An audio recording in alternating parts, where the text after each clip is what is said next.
So even though Sonny Styles is a great player, I wouldn't do that. If I'm Kansas City, I'd probably entertain. I think Kansas City needs Mansour Delane a lot more than they need Jordan Tyson, by the way. But be that as it may, I just think depends on who you are, Chris. I think there are opportunities to trade up, but I think you got to make sure it's the right team. Why, when and we're talking with Mike Tannenbaum, ESPN NFL front office insider, former GM Dolphins and Jets, giving us fantastic insight as we're less than a week away from the draft. When Brett Veach, the general manager of the Chiefs, just piggyback on what Cece said there's going to be more trades this year. Why would he say that? What would make someone say that? I think there's going to be a lot of what I would consider fairly minor trades. Hey, we want to get ahead of Cincinnati because we want to pass rush, so we're going to give up a third to go up 4 spots. I think there's going to be a lot of that. But what gives off that impression? How can you tell that? I think because you're talking to enough teams to say, hey, I'm interested, and by this time you have a pretty good sense of what's going to happen. Typically 4 or 5 spots above you or below, or is your phone ringing a lot? Are you sitting at a sweet spot? I think Brett Veach is probably saying that because he's probably getting a lot of calls because a lot of people feel like there's 10 or 12 really good players in this draft. Mr. T, we talked to Mel Kiper yesterday on the show, and I asked him what the ceiling for Sonny Styles is, because you said he's a rare blend of size and athleticism, very productive player at Ohio State, switched from safety to play middle linebacker in college. I'm curious to know, because Mel Kiper said that he thought the ceiling for Sonny Styles was at number 2 with the Jets. I'm curious to know, do you see it the same way when it comes to him? I think it's 4 with... I think if I'm Robert Saleh, I see this guy as my Fred Warner. I think Jets go pass rush. I think Arizona goes pass rush or offensive line.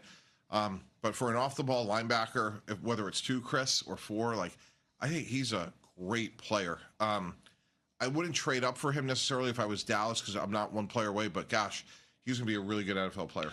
Mike, when you see this week a team last minute cancel a visit with a player, does that mean they're going to draft him? Jets, David Bailey specifically. Is that we don't need to see you? We have everything. That's a great question. So this is very counterintuitive. We would tell players this all the time at the combine.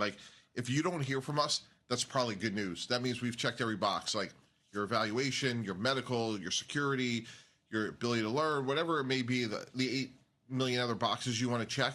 So it's not necessarily negative. And then, there's all everyone's sitting there, respective rooms this guy went to this visit and everyone's in the dot connecting world.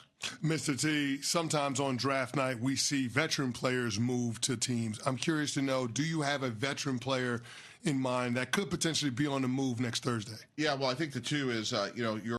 What is going on, everybody? Welcome back to the channel. The NFL draft is less than a week away, and the hot takes are flying.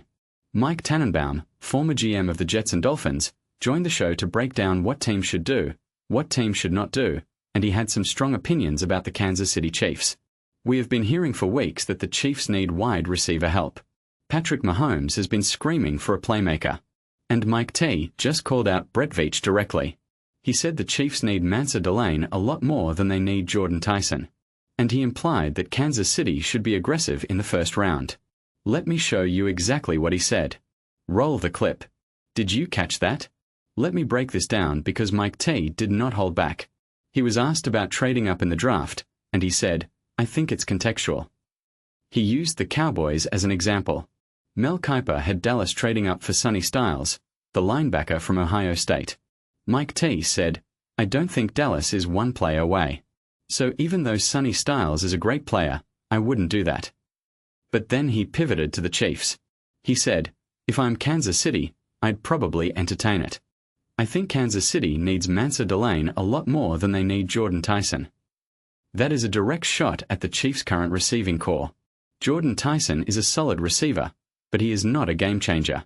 Mansour Delane is a cornerback from LSU who is projected to go in the top 15. Mike T is saying, gee, the Chiefs should trade up for a corner instead of settling for a wide receiver later. Now, let's talk about the draft theme this year. Mike T said, I think we are going to look back and say this is a really good draft, a lot of really good players, maybe not the sex appeal of half a dozen quarterbacks. He mentioned Sonny Styles, Jeremiah Love, Caleb Downs, Arvell Reese, and Mansour Delane as guys who are really good players. This is a draft heavy on defense and running backs, not quarterbacks and wide receivers. But here is the key. Mike T also talked about the stress of draft week.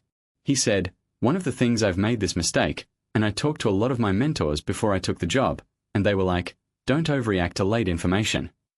And what does everyone do when you get the job? You overreact to late information. He said the most accurate and predictive information is if you put a grade on a player after their last game.